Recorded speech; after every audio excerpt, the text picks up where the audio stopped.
Irmãos, abra sua Bíblia em Deuteronômio, capítulo 4.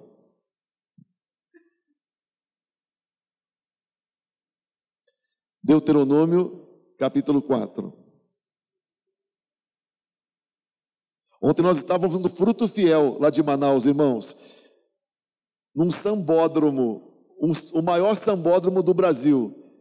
O Fruto Fiel é lá, o sambódromo lotado, são dezenas de milhares de pessoas, muita gente, mais do que qualquer jogo de futebol que aconteça hoje no Brasil.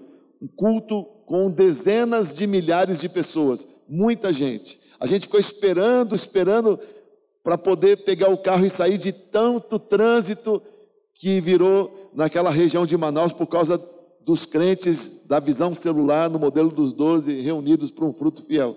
E eles não fazem um por ano não, são vários no ano. Ontem foi um deles, uma bênção, para nós foi muito especial estarmos lá, uma bênção. Deuteronômio capítulo 4, observe o que a Bíblia diz no verso 5 desse texto. Diz assim: eu vos ensinei estatutos e preceitos, conforme o Senhor meu Deus me ordenou, para que lhes obedeçais na terra em que estáis entrando para tomar posse. Guardai-os e obedecei a eles. Assim a vossa sabedoria e o vosso entendimento serão vistos pelos povos, que ouvirão todos estes estatutos e dirão: esta grande nação é realmente um povo sábio e inteligente. Pois que grande nação tem deuses tão próximos quanto o Senhor está de nós, todas as vezes que o invocamos? E que grande nação há na terra que tem estatutos e preceitos tão justos quanto toda essa lei que está hoje diante de vós?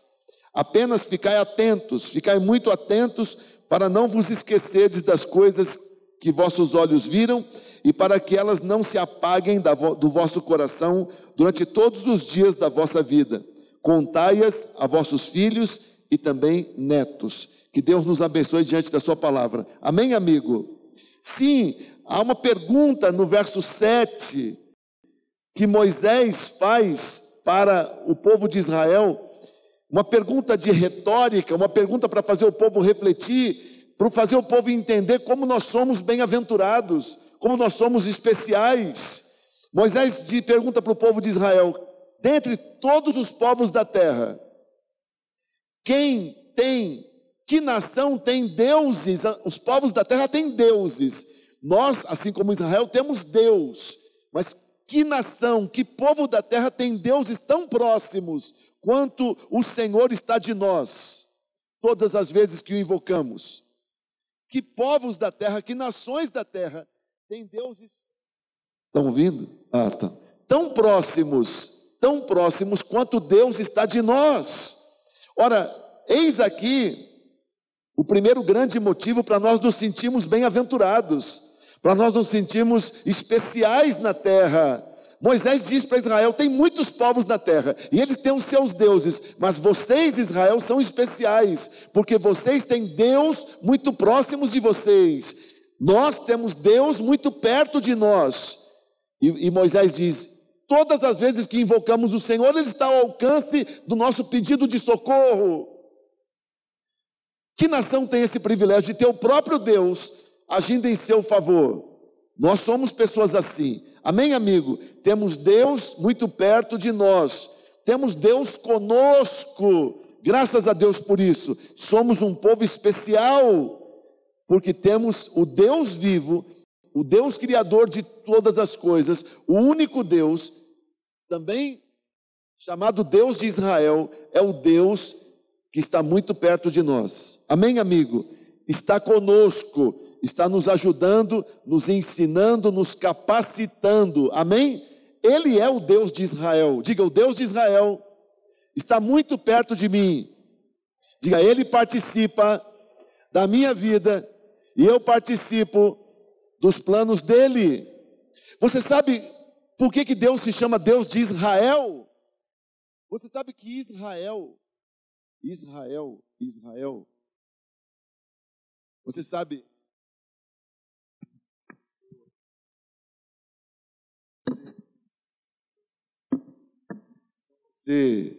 você sabe que Israel foi um nome escolhido por Deus para dar para Jacó. Jacó foi o nome que o pai escolheu, ou que escolheram. Tem gente que se mete a querer botar nome nos filhos da gente, né?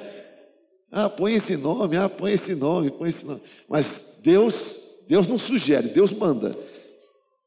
Botou Israel em Jacó. E ele é chamado de Deus de Israel em toda a terra há mais de 2000 anos. Israel foi o nome que ele escolheu.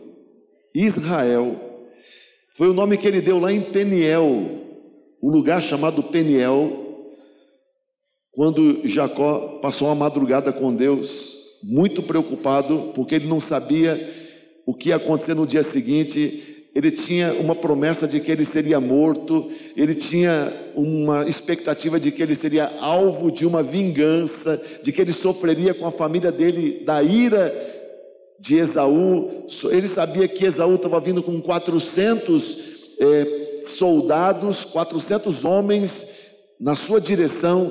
Por isso ele passa aquela madrugada orando, a princípio com muito medo, mas Deus vem e lhe dá uma nova identidade. Israel significa aquele que luta com Deus. E você sabe que Jacó passou um tempo da noite lutando com Deus. Aquele que luta com Deus. Que povo tem o privilégio de ter o Deus de Israel consigo. O Deus de Israel consigo, conosco. Nós somos privilegiados porque o Deus de Israel é conosco. E Deus quis ser chamado assim, o Deus de Israel. Mas como Israel é um nome tão especial, se significa aquele que luta com Deus. Lutar com Deus é bom? Lutar com Deus é bom?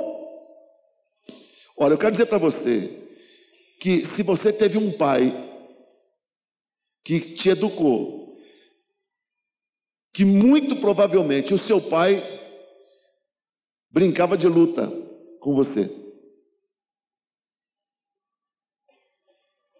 Sim ou não? Eu só não brinco mais de luta com o Gabriel porque agora é perigoso para mim, né, filho? Ele está muito forte.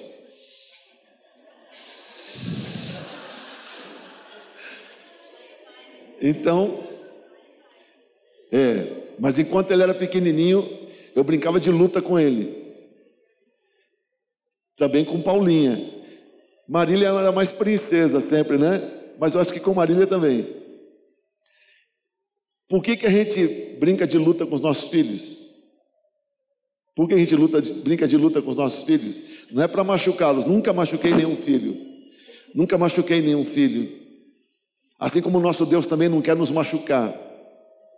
Aquele que luta com Deus, não é no sentido de Deus querer acabar com você. Deus não é nosso adversário. É isso que Moisés está explicando para Israel. Deus não é contra você, Ele é por nós. Ele é a nosso favor. Na verdade, Ele nos treina para lutar. Deus é o nosso treinador.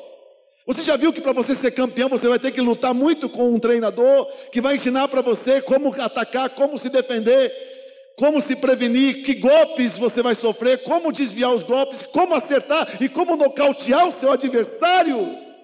O nosso treinador que nos ensina a lutar, ensina a gente até como olhar para o adversário. Sim ou não? Olha, tem uns filmes que já ficaram até famosos sobre lutadores. Não é mesmo? Sylvester Stallone mesmo. Um ator com pouquíssimos recursos, mas que ficou famoso principalmente pelos filmes de luta. E por alguma razão os seres humanos gostam desse negócio de luta. Tanto que os pais até brincam com os filhos. Brincam. Bem, Israel, porque Deus ensinou Israel a lutar. É o que luta com Deus para aprender. E você viu que aqui na terra, se você não luta, você é mastigado e cuspido pelo inimigo. É preciso aprender a lutar, é preciso se posicionar, é preciso se mover debaixo de poder e autoridade do Senhor. Então Deus de Israel ensina você a lutar nessa terra. Deus não quer ver você sendo massacrado pelo inimigo. Deus quer ver você vencendo. Por isso Ele ensina você a lutar. Sim ou não? A igreja de Jesus Cristo, a igreja de Jesus é um lugar onde você aprende com Deus a lutar, a se posicionar, aprende a ter postura correta de vencedor. Sim ou não? Você não sai daqui convicto de que você é um derrotado. Você sai daqui sim com fé de que você é um vencedor. Sim ou não? Onde é que a Bíblia diz que você é um derrotado? Pelo contrário, a Bíblia diz que através do Deus que te ensina a lutar, você é mais do que vencedor. Sim ou não? Só quem é derrotado, fique calado agora uns 10 segundos, por favor. Só quem é derrotado. Pouca gente. Que bom. Diga, o meu Deus é o Deus de Israel. Ele está perto de mim. Ele me treina. Ele me ensina a lutar. Ei, irmãos, quando o Deus de Israel trabalha na nossa vida, Ele nos põe assim como que num programa de treinamento que compreende provações. O que são provações? Quem aqui já passou por provação alguma vez na vida? Todos nós. O que são provações? São situações difíceis. Ninguém sorri, ninguém se banqueteia no meio de uma provação. Provações são situações difíceis que a gente não provoca. Elas acontecem na nossa vida. A gente não provocou, a gente não buscou, mas elas acontecem na nossa vida. Infelizmente, a vida da gente também é composta por provações. São situações que Deus permite. Não é coisa que você semeou, não é coisa que você quis, não é coisa que você buscou, mas coisas que Deus permite. Quando o Deus de Israel é o seu Deus, há coisas que Ele permite para te treinar, para você lutar. Sim ou não? Deus permite para você ser treinado por Deus. Deus põe você no treinamento, porque Ele quer ver você um vencedor. Ele é o Deus de Israel e o povo dele aprende a lutar e aprende a vencer. Irmãos, Israel está para fazer 70 anos, não é mesmo? Ano que vem, 70 anos de Israel. Desde 1948, no dia seguinte, quando Israel foi declarado um Estado reconhecido pela ONU, quantas guerras eles já tiveram? Quantas guerras eles perderam? Interessante como Israel, aquele país do tamanho de Sergipe, tem uma destreza para lutar. Irmãos, o governo do Brasil, governos, não o governo federal, mas governos estaduais e municipais já têm ido buscar, por vezes em Israel, tecnologia de luta, de defesa, de inteligência. Israel é especialista em lutar com inteligência. Com uma população apenas 6 vezes a de Campinas, de judeus, com um território pequenininho como o do nosso estado de Sergipe, pois eles conseguem se defender dos seus inimigos e conseguiram de 48 para cá vencer todas as guerras em que eles foram forçados a entrar. Ora, isso funciona com Israel por causa da herança que eles têm. Isso funciona com você por causa da presença de Deus nas nossas vidas. Sim ou não? Pois se você é um derrotado mor, se você se sente um derrotado, se você se sente um derrotado, pois algo está errado. Porque o Deus de Israel é o nosso Deus. E Moisés lembrou Israel lá atrás, e a Bíblia lembra você hoje, que nós somos um povo privilegiado. Nós somos o povo que podemos contar com Deus agindo na nossa vida. Amém ou não? Agora, se você está passando por uma prova, pois tire proveito da prova. Tire proveito da prova. Porque a prova faz você ser aprovado se você tira proveito dela. Deus, se Ele te colocou na prova, Ele está te ensinando a lutar. Sim ou não, amigo? Deus, se Ele te colocou na prova, está te ensinando a lutar. Sim ou não? Eu me lembro quando eu era adolescente na igreja,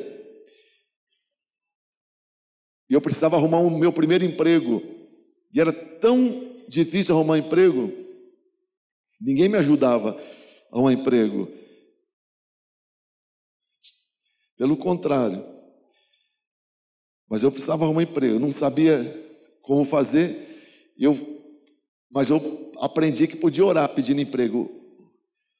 Pedir emprego para Deus, me dá um emprego, Senhor. Eu fui estudar à noite no colégio Paulo Egídio, lá de Vila Maria, pedindo a Deus um emprego.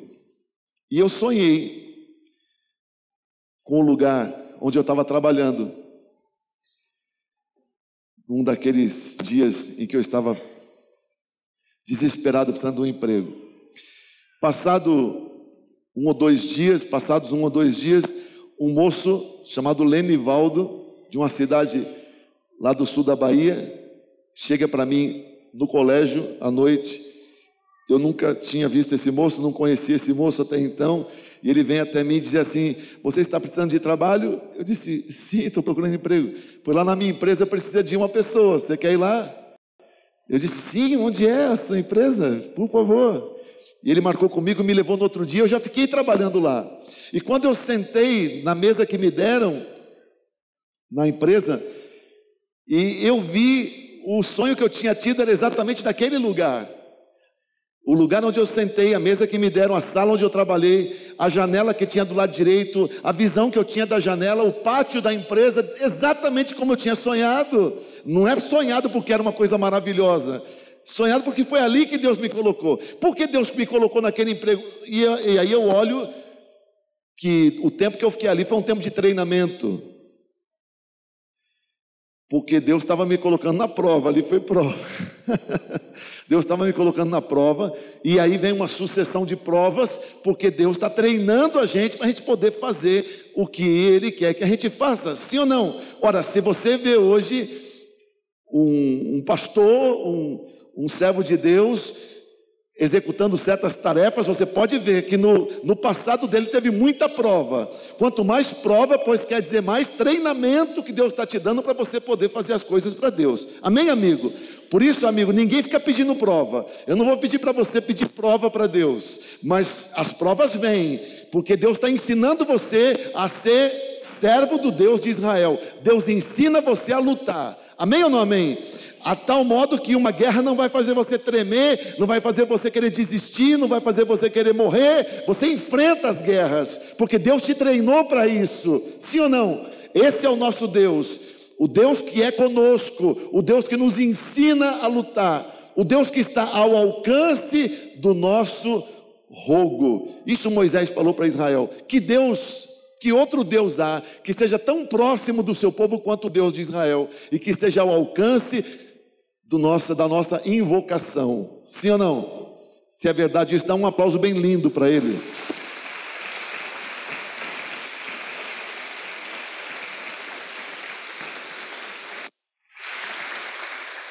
Irmãos, Israel era um povo especial, como nós também somos especiais, porque Deus é muito perto da gente. Por isso que Israel, irmãos, Moisés estava explicando para Israel: vocês são o povo mais especial da terra, vocês são o povo mais poderoso da terra. Interessante, essa palavra que você está lendo em Deuteronômio 4, foi dada quando Israel vivia no deserto do Sinai. Nenhum deles tinha um palmo de terra para dizer assim: é meu. Eles estavam vivendo no deserto do Sinai. Nenhum deles tinha um pé de uva, uma parreira, uma figueirinha que fosse, um coqueirinho que fosse para dizer: é meu. Nenhum deles tinha uma casa de madeira. Todos viviam em tenda. Montava a tenda, desmontava a tenda, montava a tenda, desmontava a tenda. Quando eles ouvem essa palavra de Moisés, eles já viviam em tenda fazia mais de 30 anos. Então você imagina a tenda sendo montada, desmontada, transportada por mais de 30 anos. Que beleza que devia ser. Eles não tinham território, eles não tinham casa, eles não tinham propriedade. Tinham saído do Egito depois de 400 anos de escravidão, mas eles tinham se encontrado com Deus, mas eles tinham promessa, mas eles tinham um futuro garantido por Deus, mas eles tinham a presença de Deus. Então, embora eles não tivessem o território, não tivessem o condomínio, não tivessem a nação fortificada, eles tinham promessa, eles podiam assumir o que Deus havia dito como verdade. Nós somos o povo mais especial da terra. Pois você deveria entender isso também. Você diz, mas a minha declaração de imposto de renda nem existe, eu nem tenho renda para declarar, eu sou isento. Eu nem preciso pagar imposto porque eu sou isento. Eu não tenho um palmo de terra para dizer que é meu, eu não tenho escritura de nada, eu não tenho documento de nada, eu nem recebo multa de trânsito porque eu não tenho carteira de motorista, muito menos carro para dirigir, o máximo que eu tenho é um cartão quase vazio de passagem de ônibus, etc, etc. Mas Deus quer que você haja como Israel e que você assuma: eu faço parte da nação mais poderosa da terra. Por quê? Porque Deus é comigo e Ele tem promessas para a minha vida. Amém ou não amém? E se eu tenho dificuldade hoje, é Deus me capacitando por provas para eu conquistar no futuro. Amém ou não amém? Deus está me treinando para as guerras, para os desafios, para os embates. Sim ou não? Olha para esse lindo que está do seu lado. Se não é lindo, olha assim mesmo. E diga para ele: calma, Deus está preparando você para os embates, para desafios. Você faz parte do povo mais privilegiado da terra. Você faz parte do povo de Israel. Diga para esse irmão: não se sinta diminuído. Diga para o irmão assim: assuma a sua nobreza, em nome de Jesus. Amém, amigo? Agora dá um aplauso bem lindo para o Senhor.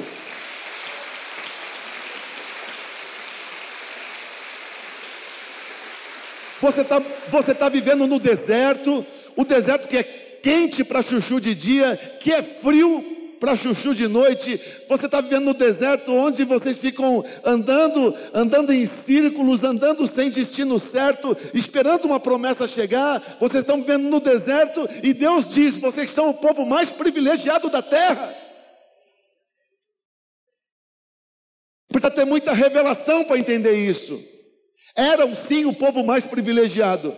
Agora quero dizer para você: se Deus queria que Israel se sentisse privilegiado mais de 3.000 anos atrás, que dirá hoje que nós somos igreja de Jesus Cristo? Há mais de 3.000 anos atrás, eles nem conheciam Jesus, pois nós já conhecemos. Deus até Jesus cumpriu tudo o que Ele prometeu, e depois de Jesus vem cumprindo tudo o que Ele prometeu.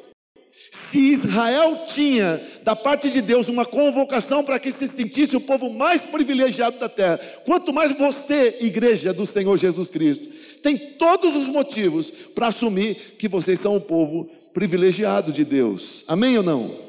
Deus continua sendo o Deus de Israel, o Deus que nos treina para lutar. E você precisa assumir essa postura, assumir essa identidade, e não ter medo de desafios, e continuar servindo o Senhor com valentia, com dedicação, com coragem, porque você faz parte do povo, o povo de Deus. Sim ou não? Israel tinha saído do deserto, tinha saído do Egito, da terra da escravidão, como nós também saímos do mundo da escravidão de onde vivíamos, e viemos para a igreja. A igreja é o povo de Deus, todos nós ex-escravos de vícios, de pecado, de ignorância e etc. Mas Deus nos fez de ex-escravos a nação santa, o povo dele. Amém ou não amém? Vocês são o povo especial de Deus, explicou Moisés. Porque eles eram povo de Deus, eles tinham que ser então organizados. Interessante. Deus não é Deus de bagunça nem de confusão. Se a sua vida é bagunçada, se você é uma pessoa que vive num contexto de bagunça e confusão, você tem que tomar uma postura diferente e mudar isso. Porque sendo o povo de Deus, nós não podemos comungar nem com bagunça, nem com sujeira, nem com confusão. eram ex-escravos. Eles não tinham nenhum terreno, eles não tinham nenhuma casa de verdade, viviam em tendas, eram um povo nômade, mas Deus os queria um povo limpo e organizado. Por exemplo, você sabe que não tinha lixo no meio do arraial. Irmãos, em Israel, mesmo no deserto, não era aquela confusão, cada um montava a sua tenda, brigando por pedaços de terra, cada um montando sua tenda onde bem queria. Tinha organização, tinha decência, tinha ordem, tinha comando.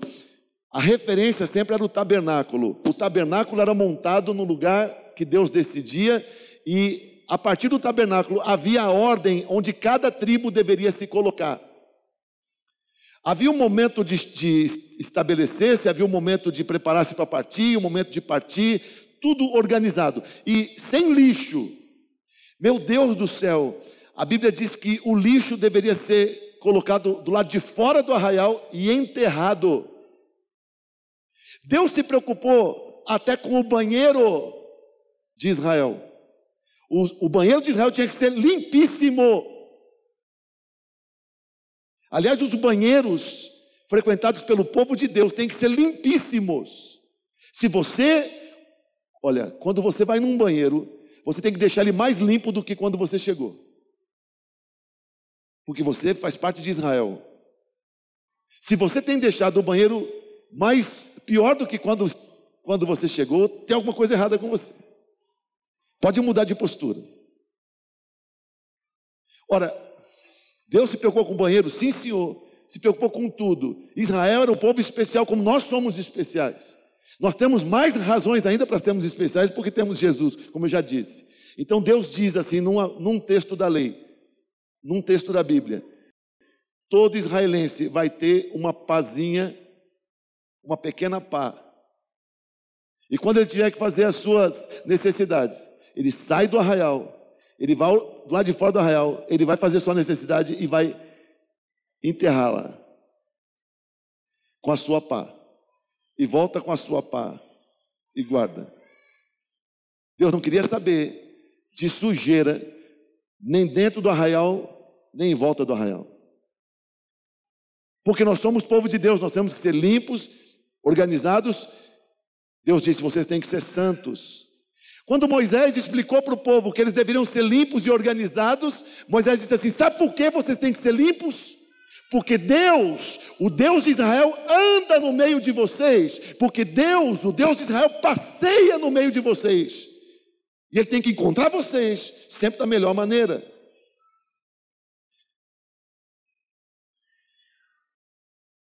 Somos um povo especial. E o nosso Deus caminha no nosso meio, sim ou não? O nosso Deus está conosco. Então como eu vou poder viver desgrenhadamente e de qualquer jeito? Sim. Até o seu asseio pessoal tem que ser o melhor possível, porque Deus anda com você. E você acha que Deus vai andar com uma pessoa fedida? Cheia de CC? Sim ou não?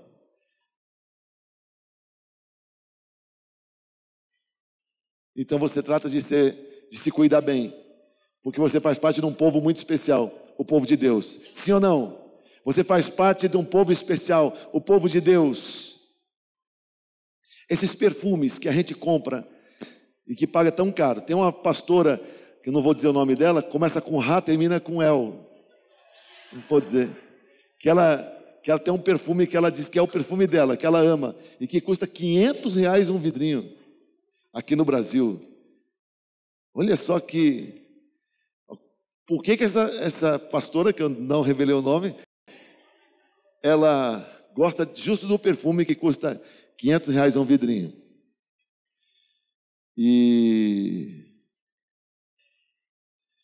porque a gente quer ser cheiroso.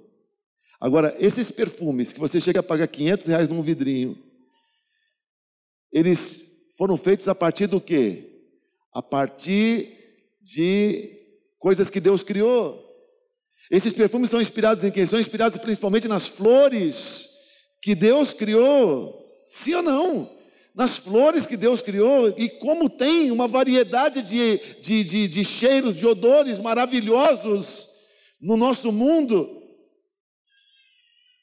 Então o povo de Deus tem que usar isso que Deus criou em seu favor. Deus nos quer lindos, fofos e cheirosos, porque nós somos o povo dele, sim ou não? E Deus nos quer valentes, corajosos, cheios de fé, porque nós somos o povo dele. E Deus nos quer corajosos e lutadores, guerreiros valentes, porque ele mesmo nos ensina a lutar. Deus não quer você covarde, medroso, rendido, desistido.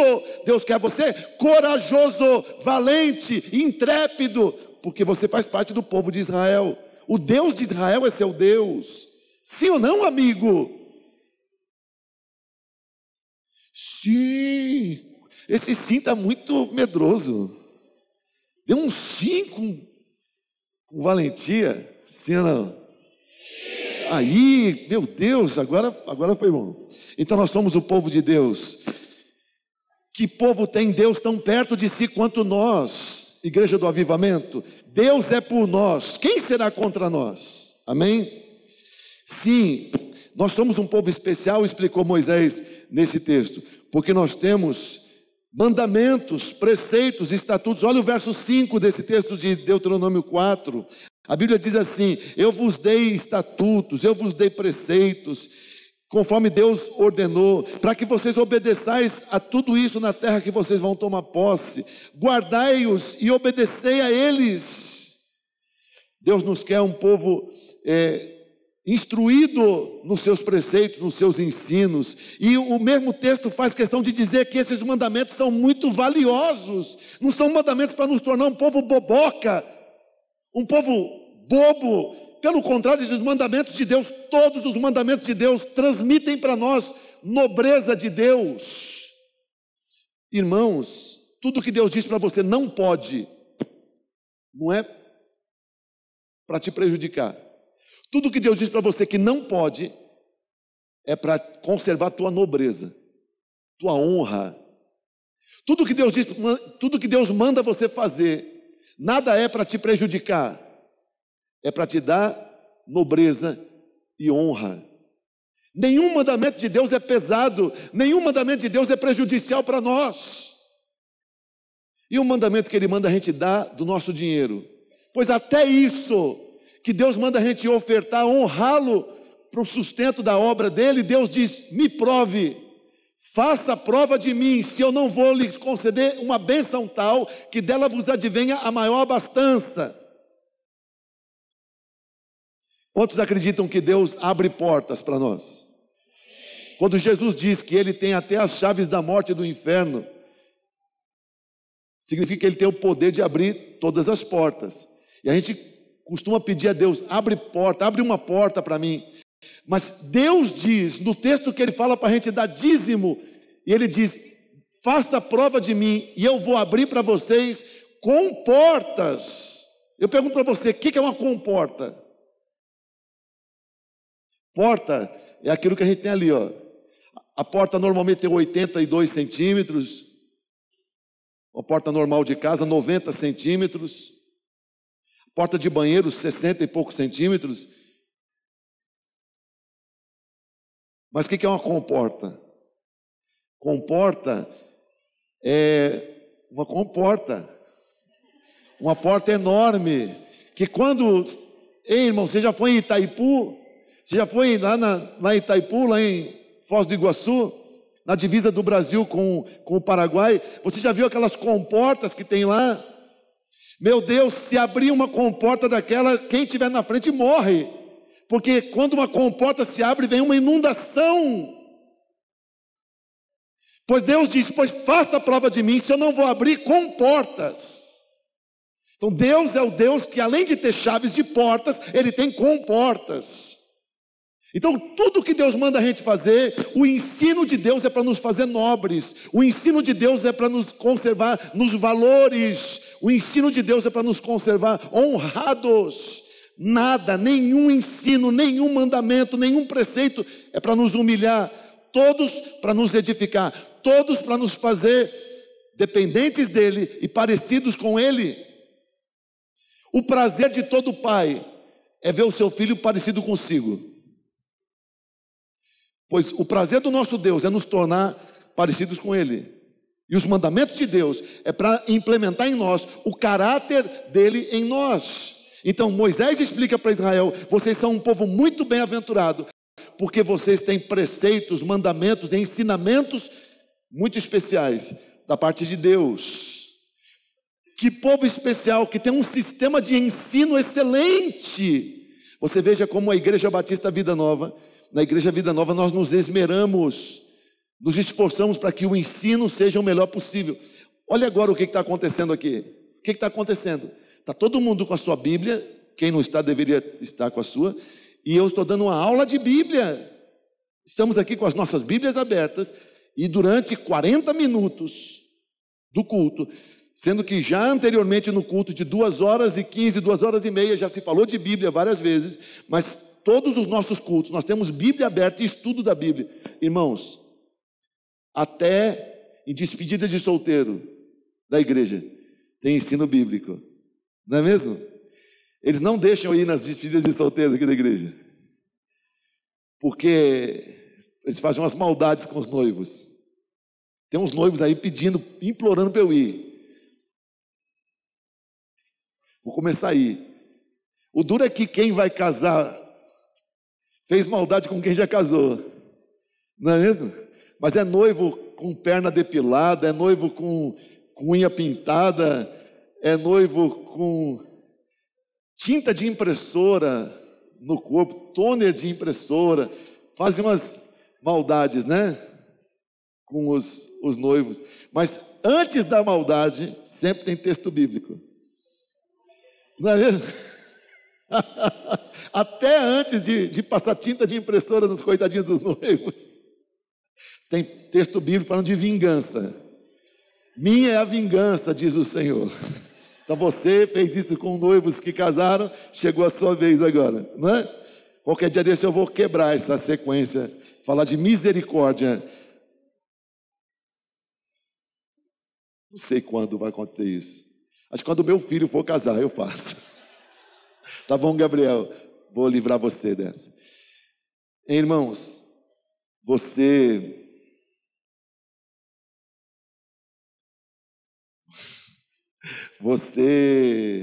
faz parte de um povo especial, porque nós temos preceitos de Deus, ensinos de Deus. Amém? Que bênção é fazer parte da igreja. Olha, eu estava lá em Manaus essa semana, hoje já é outra semana, na semana que acabou ontem, e um pastor me encontrou andando no intervalo e disse assim: o senhor é o apóstolo Paulo Petrizzi? Eu disse: sim, sou eu. Ah, muito prazer conhecê-lo pessoalmente. Eu sou pastor, não lembro o nome dele, sou de uma cidade lá de Minas, e olha, a gente usa o seu material lá de ensino, o seu material da escola de discípulos. E eu fiquei muito feliz de encontrar uma igreja lá do interior de Minas Gerais, que, se eu não me engano, chama Sabará a cidade. Não tem Sabará lá?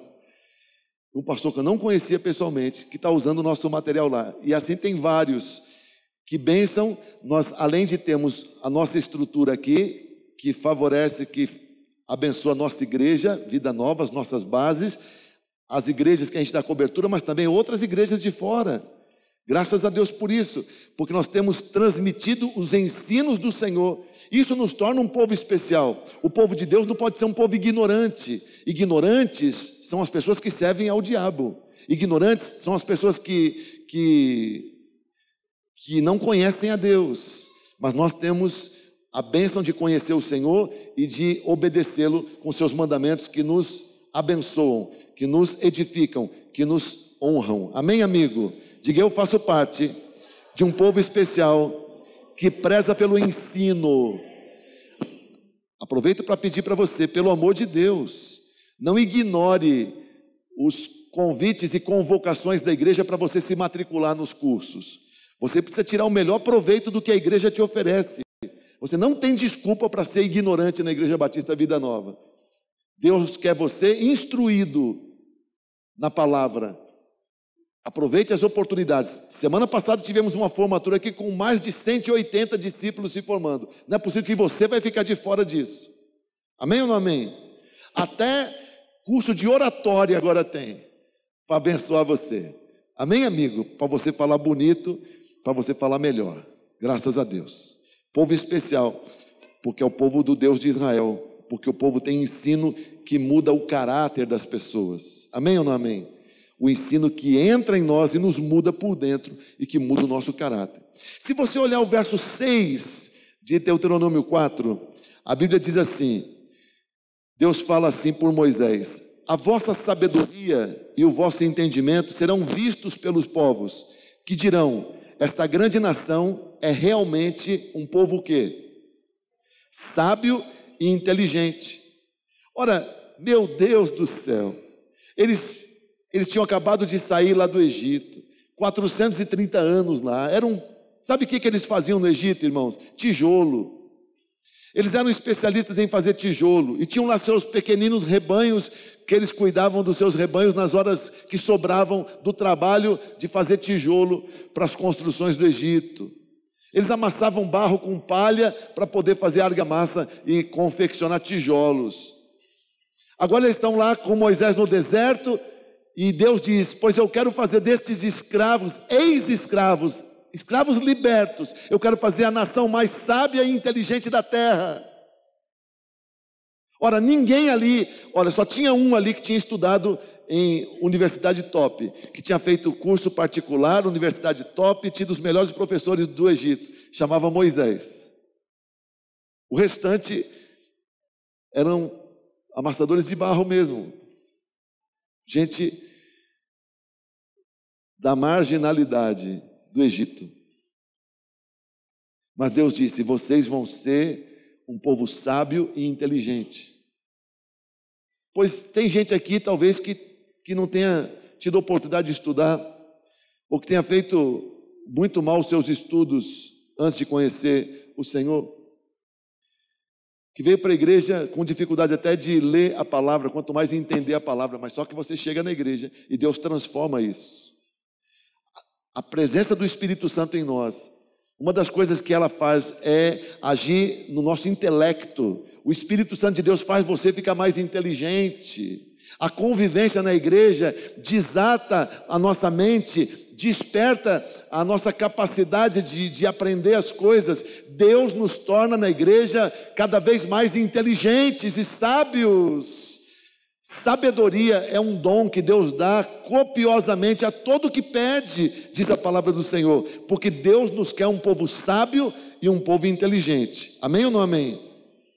Em Provérbios 24, a Bíblia fala assim, com sabedoria se constrói uma casa, com inteligência ela se consolida. Você pode repetir esse texto? Diga, com sabedoria se constrói uma casa, com inteligência ela se consolida. Sem sabedoria e sem inteligência você não consegue ter uma casa, uma família, uma descendência. Sabedoria e inteligência. Pois Deus nos quer um povo sábio, um povo inteligente. Somos diferentes porque somos sábios e inteligentes. Sim ou não? O povo mais sábio e inteligente da terra. O povo mais sábio e inteligente da terra. O povo mais sábio e inteligente da terra. Outro dia meu filho estava me dizendo, ele não gosta que eu fale dele. Na classe dele, que tem 45 estudantes, os 3 melhores alunos, que são dos melhores do colégio, os 3 são evangélicos. Uma menina e 2 meninos, os 3 evangélicos. Alguém aqui da igreja veio me dizer, alguém aqui falou para mim outro dia, que numa reunião de pais, a professora recomendou a uma mãe cuja filha tem dificuldade de aprendizado, leve sua filha para uma igreja. Professora que nem é crente, leve sua filha para uma igreja, porque as crianças das igrejas, as crianças evangélicas, elas têm muito mais facilidade de aprender. Então a senhora leve sua filha para uma igreja. O povo da igreja tem tudo para ser o povo mais sábio e mais inteligente da terra. O mundo desdenha da gente. O mundo age como se a gente fosse ignorante. É mentira de Satanás. Sábio, inteligente, eles acham que é viver do jeito que eles vivem, fazendo o que eles fazem, inclusive afrontando o Criador. Isso a Bíblia chama de estultice total. Inteligente, sábio é viver como a gente busca viver, como a gente prefere viver. Deus nos quer um povo sábio e um povo inteligente. Sim ou não, amigo? Inclusive, porque sabedoria é a capacidade de fazer escolhas. E escolher Deus, escolher servir Deus, é a coisa mais sábia que a gente pode fazer da nossa vida. A sabedoria que Deus nos dá é para nós fazermos as escolhas certas que agradam o nosso Deus. Amém ou não amém? Levanta a sua mão direita, ore comigo, diga: meu Deus, me abençoe para que eu seja mais sábio e mais inteligente, em nome de Jesus. Amém?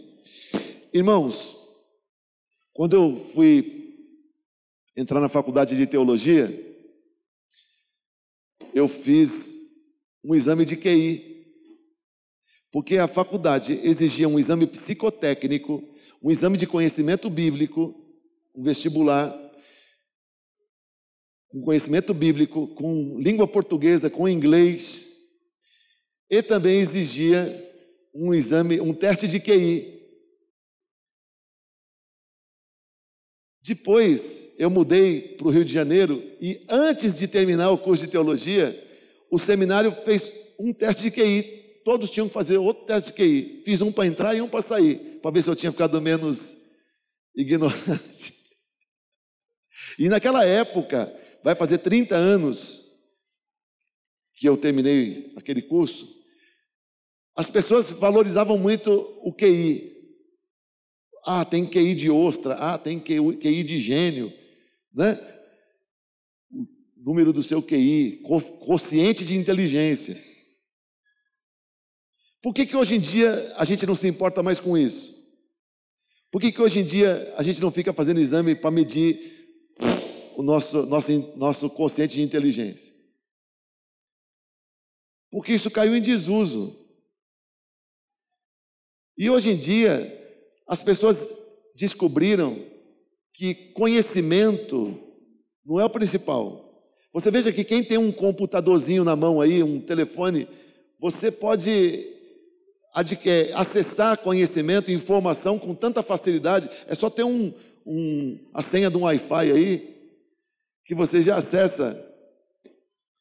Mas há uma inteligência que é crucial hoje, chamada de inteligência emocional. Ora, quantas pessoas inteligentíssimas que na hora da prova tem branco e não consegue desempenhar? Quantas pessoas inteligentíssimas que na hora de fazer uma apresentação se perdem, se confundem e não conseguem falar nada? Quanta gente inteligentíssima que não consegue se relacionar no trabalho e não consegue fazer parte de uma equipe e que fica desempregado? Quanta gente inteligentíssima vivendo de uma forma marginal porque não consegue desempenho na vida? Porque lhes falta inteligência emocional. E agora olha que coisa tremenda. Quem são as pessoas do mundo que têm mais inteligência emocional? Meu Deus do céu, você já foi nos encontros com Deus que a gente faz? Os encontros com Deus que a gente faz, o que a gente faz lá? Não faz cura interior. Você é liberto de trauma, você é liberto de medo, você é liberto de culpa, você é liberto de ressentimento, de mágoas. Quantas vezes, meu Deus, tenta lembrar quantas vezes você já foi curado da sua alma. Agora mesmo no congresso, a Solange já foi em mais de 70 encontros. Mais de 70, é a campeã mundial de encontros. Mais de 70, sim ou não? Não estou exagerando, mais de 70. Porque ela fica lá, quase tanto quanto a minha esposa. E agora lá em Manaus, ela veio e ainda fez uma observação para mim, assim, emocionada, e a gente ainda pensa que não tem mais o que ser curado, não é mesmo? Ai, quanto eu fui curada. Mas depois de 70 encontros, já está sendo curada. O que é isso? É muita pereba? Não. Não é isso. É porque o ambiente é de cura. O ambiente é de cura, sim. Onde a gente vai, pois ano que vem ela vai lá de novo e vai chorar do mesmo jeito, porque continua o ambiente de cura. A igreja é muito saudável, o ambiente é muito saudável, o ambiente é muito saudável. Nosso povo é muito saudável emocionalmente. Por isso que, olha, você se dá muito bem na sua escola, você se dá bem no seu emprego. Qualquer emprego que você entrar e levar a sério, pô, você vai se destacar, porque você tem a principal das inteligências, emocional. Você sabe fazer uso da oportunidade, você sabe fazer uso da ferramenta que você tem. Você não se desespera, não tem medo de desafio. O Deus de Israel nos faz encarar desafio sem tremer na base. Então por isso Deus diz, o povo mais sábio e mais inteligente. Ah, mas você só estudou em escola ruim, só fugiu da escola, foi reprovado. Pois é, mas você saiu do cativeiro e veio para a igreja. Agora você faz parte de um povo sábio e inteligente. Por você mesmo vai se surpreender com o seu desenvolvimento, porque Deus nos faz sábios e inteligentes. Amém ou não amém? Olha para o irmão que está do seu lado e diga, você é muito sábio e inteligente. Fala para o irmão que está do seu lado, eu posso até chamar você de doutor, se você quiser. De tão sábio e inteligente. Agora eu queria destacar só mais uma coisa nesse texto. Se você olhar lá, Deuteronômio 4, no verso número 9, no final do verso, Moisés diz assim para Israel: contai-as a vossos filhos e netos. Quantos aqui já têm filhos? Ok, baixa a mão. Quantos já têm netos? Olha aí, que inveja. Quantos ainda não têm filhos? Levanta a mão se você não tem filho ainda e quer ter. Se quer ter filho, um dia faz assim. Você, se o seu filho poderá se chamar Paulo Rogério, faz assim. Tem. Olha aí, Deus te abençoe. Hein, irmãos? Teve uns 2 ou 3 aí que... Hein, irmãos? Eu ainda vou fazer uma equipe de 12, só de Paulo Rogério. Já pensou que maravilha? Irmãos, Deus disse pela boca de Moisés, vocês vão contar isso para os seus filhos e para os seus netos. Sabe o que acontece? As nossas crianças já pensam no casamento delas, nos filhos que vão ter. Os nossos jovens, quando eles se casam, eles já recebem a bênção para eles e para a sua descendência. Nós somos um povo diferente porque a gente se importa com a nossa descendência. A gente é um povo especial porque a gente se importa com a nossa descendência. Nós não somos pessoas egocêntricas, preocupados somente com o nosso bem-estar e nosso prazer. Nós somos pessoas que assumimos a nossa bênção, a nossa responsabilidade de termos uma descendência. Não sou só eu represento uma descendência. Não sou só eu represento uma descendência. Eu não penso só em mim, eu não penso só nos meus filhos, eu penso nos filhos dos meus filhos. Isso é normal na igreja de Jesus Cristo, isso é normal no meio do povo de Deus. Irmãos, quando você vai se apresentar para alguém, como é que você se apresenta? Por exemplo, Diogo diz assim, eu sou o Diogo da Plenitude, que é o nome da empresa dele. Alguém vai dizer assim o recepcionista vai ligar e dizer assim para o cliente do Diogo, olha, está aí o Diogo da Plenitude, quer falar com você. Ah, o Diogo? Sim, manda ele entrar. Ele é uma pessoa muito importante. Está ficando rico agora. Deixa ele entrar. Sim, como é que as pessoas te apresentam? Ah, é o professor Wilson. É o professor, quem está aí? O professor Wilson. Wilson professor. Não é? Ah, quem está aí? Alexandro,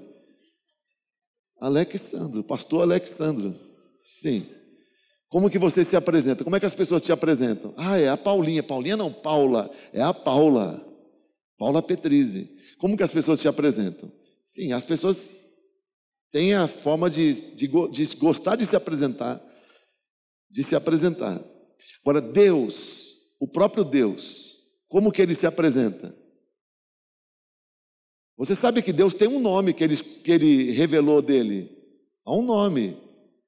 Mas, geralmente, quando Deus fala dele mesmo, como que ele se apresenta? Ele se apresenta, na maioria das vezes, como o Deus de Abraão, de Isaac e de Israel, ou Jacó. O Deus de Abraão, Isaac e Israel. Eu sou o Deus de Abraão, Isaac e Israel. Por que Deus gosta de falar que Ele é o Deus de 3 gerações? Porque Ele quer mostrar para nós que o objetivo dele é abençoar as gerações, as nossas gerações. Deus não era só o Deus de Abraão, Deus fez Abraão pensar nas suas gerações. Deus não é só o seu Deus, Deus quer ser o Deus da sua descendência, das suas gerações. Então nós somos um povo especial porque a gente se importa com as nossas gerações. Irmão, eu tenho certeza que você já orou pelos seus filhos e você não tem nem alguém querendo casar com você. Não é mesmo?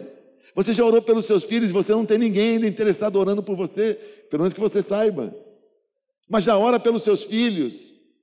Eu quero já orar pelos meus filhos e pelos filhos dos meus filhos. Isso você não vai estar sendo doido se você fizer isso. Você não vai estar sendo maluco se você fizer isso. Porque Deus nos ensina a pensarmos assim. Deus nos ensina a pensarmos na nossa descendência bendita. Deus nos ensina a pensarmos na nossa descendência bendita. Deus quer a nossa descendência bendita na terra. Sim ou não? Você tem a obrigação de pensar na sua descendência bendita na terra. Olha o Salmo 112 para a gente terminar.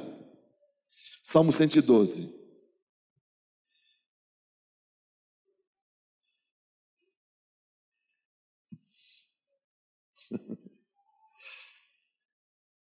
Fica de pé para a gente ler o Salmo 112, porque essa palavra é tão poderosa e você tem que declarar ela para a sua descendência.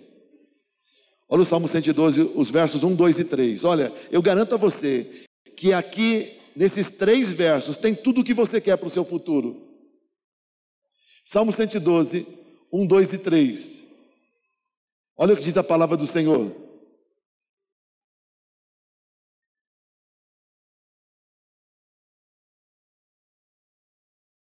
Olha o que diz a palavra do Senhor. Salmo 112. Começa assim: aleluia, quão feliz é a pessoa que teme ao Senhor. Alguém aqui teme o Senhor? A Bíblia diz assim: quão feliz, quão bem-aventurada é a pessoa que teme o Senhor. Você é feliz? Você é bem-aventurado? Você teme o Senhor? A Bíblia diz assim: quão feliz é a pessoa que teme o Senhor e tem grande prazer em seus mandamentos. Você tem grande prazer em obedecer a Deus? Quão feliz é a pessoa que teme ao Senhor e tem grande prazer em seus mandamentos. Você pode dizer assim: é eu. Eu tenho uma filha chamada Paulinha, não sei se vocês conhecem, que a gente fazia uma brincadeira quando ela era criancinha. Além de eu brigar com ela na brincadeira, depois a gente fazia a brincadeira dela de disfarçar e me assustar. E eu fazia cara de que eu estava muito assustado. Ela dizia: é eu, pai, é eu. Para me acalmar. É eu, pai, é eu. Até hoje eu uso essa expressão: é eu. Né? Quão feliz é a pessoa que teme ao Senhor e tem grande prazer em seus mandamentos. É eu. Essa pessoa sou eu. Esse cara sou eu. Verso 2. Agora sim, se é você, o cara do verso 1, olha o verso 2. Sua linhagem. O que é linhagem? Descendência. Será o quê? Poderosa na terra. Sua descendência será o quê? Diga: minha descendência será poderosa na terra. Poderosa na terra.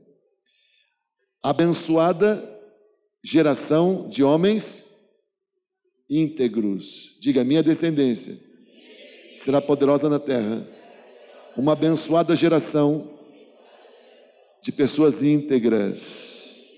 Então a sua descendência, porque você ama o Senhor, porque você teme ao Senhor e tem prazer nos seus mandamentos, essa é uma promessa, que a sua descendência será poderosa, uma abençoada geração de homens íntegros. Esse é o plano de Deus. E nós somos diferenciados porque nós temos isso como decreto sobre as nossas vidas. Isso deixa o diabo indignadíssimo. Porque tudo que o diabo quer é que nós tenhamos uma descendência desgraçada, de gente miserável. Mas o plano de Deus é esse, para Israel e para nós. E olha o verso 3. Em sua casa haverá bens e riquezas. Em sua casa haverá bens e riquezas. Tem bem e riqueza na sua casa? Tem seu benzão? Quem chama o marido de bem? A esposa de bem. Meu bem, meu bem, meu bem. Eu não tenho esse costume, mas tem pessoas que têm. Tem seu benzão de 100 e poucos quilos, fofo como ele só, né? E tem os bens, os filhos, o favor de Deus e tudo mais que você precisa. Bens e riquezas. Pois Deus nos faz diferenciados porque isso é decreto sobre as nossas vidas. Amém? Só quem faz parte do povo de Deus pode recitar isso e dizer: isso é decreto sobre a minha vida. Eu sou um povo especial. Eu era escravo, mas Deus me tirou de lá e me ensinou a assumir a minha nobreza. As provações que eu passo é treinamento, porque Deus é o Deus de Israel, que ensina a gente a lutar e a gente a se posicionar nele. É o Deus que me dá ensino só para me ensinar a viver na nobreza, para me fazer nobre e honrado. É o Deus que me torna sábio e inteligente, com a principal inteligência, que é colocar minhas emoções em ordem, que é me libertar de todo medo e de todo trauma. E é o Deus que me faz pensar na minha descendência, nos meus filhos, nos filhos dos meus filhos, na minha descendência biológica e, por que não, também espiritual. Não é mesmo? E por que não também espiritual? Graças a Deus por isso. Amém? Então vamos orar ao Senhor, porque fazemos parte do povo mais especial da terra. Feche a sua Bíblia e você vai repetir comigo essas palavras e você vai declarar coisas extraordinárias e tremendas sobre a sua vida na presença do Senhor. Ore comigo, diga: meu Deus, bendito seja o teu nome. Tu és o Deus de Israel e através de Jesus Cristo, o Deus de Israel é o meu Deus. Obrigado, meu Deus, porque o Senhor é comigo. Eu sou muito bem-aventurado, porque o Senhor é comigo. O Senhor vai na minha casa, o Senhor anda comigo, o Senhor frequenta os lugares que eu frequento, o Senhor não me deixa só. Bendito seja o nome do Senhor. Só quem serve o Senhor como eu sirvo tem esse privilégio de ter o Senhor comigo, muito perto de mim. Bendito seja o teu nome. Muito obrigado, meu Deus, pelos teus ensinamentos, porque os teus ensinamentos não são para me prejudicar. Obedecer ao Senhor jamais atrapalha a minha vida. Obedecer ao Senhor me enobrece, me traz honra. Em nome de Jesus, me faz mais instruído, porque eu amo a tua palavra. Me faz mais sábio, porque eu quero viver a minha vida de acordo com a tua vontade. Me dá mais inteligência emocional. Me dá mais capacidade, porque eu sirvo o Senhor, porque o Senhor é o meu Deus. Bendito seja o Senhor. Eu faço parte de um povo, o povo mais bendito da terra, porque o Senhor é o meu Deus. Senhor, eu declaro que o Salmo 112, versos 2 e 3, são decretos do Senhor para minha casa, para minha descendência. Deus de Israel, o Senhor não é apenas o meu Deus, o Senhor é o Deus da minha descendência. Em nome de Jesus, o Senhor me dá uma descendência bendita na terra. a minha linhagem, a minha descendência biológica e espiritual será poderosa na terra. Abençoada geração de pessoas íntegras, pessoas corretas, pessoas honradas. Assim será a minha descendência, assim serão meus filhos, meus discípulos, meus netos, minha descendência, a linhagem que o Senhor vai me dar, em nome de Jesus. A bênção do Senhor é decreto irrevogável sobre a minha vida e sobre a minha descendência. Diga: meu Deus, se não bastasse isso, tem mais ainda. A tua palavra diz que bens e riquezas enchem a casa de pessoas como eu. Eu recebo isso sobre a minha vida como um decreto do Senhor. Bens e riquezas se multiplicam na minha casa, porque eu faço parte do teu povo, em nome de Jesus. Eu declaro, porque eu sou teu, Satanás não pode roubar minha vida, porque eu sou teu, Satanás não pode entrar na minha casa e não pode atravessar meus caminhos, em nome de Jesus, porque eu sou teu. Demônio nenhum pode tocar no que o Senhor me deu, porque eu sou teu e tudo que eu tenho é teu, porque a minha descendência é bendita. Satanás não pode se aproximar dela, em nome de Jesus. Eu sou bem-aventurado. Na minha casa há bens e riquezas. Eu recebo, Senhor, essa palavra em nome de Jesus. Amém e amém. Eu ouvi essa semana que passou que esse ano é um ano muito especial. Quem crê que o Antigo Testamento é Bíblia? Todos nós. Acabamos de ter uma pregação. A Valéria falou agora há pouco sobre o ano sabático, de 7 em 7 anos, para ter cancelamento de dívida, ou para ter libertação de escravo.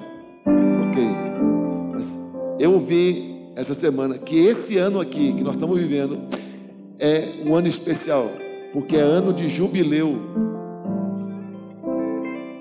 O que é ano de jubileu? Acontece uma vez cada 50, cada 49 anos. De 49 em 49 anos tem um ano que é chamado ano de jubileu, que é ano de restituição. E eu ouvi essa semana que passou que nós estamos em pleno ano de jubileu. Outro vai acontecer só daqui 49 anos. Então esse é o tempo do povo de Deus ser restituído. E olha que bênção. Tem alguma coisa que tiraram de você, ou que você deixou escapar, que você perdeu? Pois ano de jubileu é tempo de você ser restituído. O que você teve e que não tem mais, e que está fazendo falta na sua vida? Não é tempo de restituição? É ano de jubileu? O que o inimigo roubou? Se é ano de jubileu, quem levou é obrigado a devolver. Vamos orar por isso? Senhor, o Senhor estabeleceu lá no passado que de 49 a cada 49 anos, o 50º ano seria ano de jubileu. Pois esse é um ano de jubileu em Israel, e o Deus de Israel é o nosso Deus. Então nós queremos dizer para o Senhor que nós recebemos sobre nós a bênção do ano do jubileu, e que esse seja o tempo, a partir de agora, de restituição nas nossas vidas. Se você está lembrando de alguma coisa que você quer ser restituído, começa a orar agora no seu lugar. Tem alguma coisa que foi roubado, que foi levado de você, que o inimigo roubou? Alguma coisa que foi tirado de você na hora do aperto, na hora da dificuldade, por causa da ignorância, da falta de cuidado, o que você perdeu? O que você precisa ter restituído? Senhor, nós estamos colocando diante do Senhor agora, debaixo dessa revelação do ano do jubileu, aquilo que os teus servos têm direito de restituição. Em nome de Jesus, libera, Senhor, a restituição para os teus servos. Em nome de Jesus, nesse ano, nesse tempo, venha restituição. Restituição. Cada um está agora lembrando do que precisa ser restituído. Diga para o Senhor: meu Deus, é ano de jubileu, eu vou receber a restituição do que me foi roubado, do que estava retido, que era meu por direito e que estava preso noutras mãos, pois é ano de jubileu, tempo de eu ser restituído, tempo de restituição, restituição na minha vida e na minha descendência, em nome de Jesus. Você vai ver quantos testemunhos nós vamos ter. Olha, agora há pouco a gente estava orando pela Maju. Me diga se não é um testemunho de ano de jubileu. Não é mesmo? Ainda essa semana eu fiquei sabendo também de um irmão lá da base de Hortolândia. Teve uma bênção muito grande. E vão começar assim os testemunhos. Tempo de restituição. Amém ou não amém? Amém. Ano de jubileu.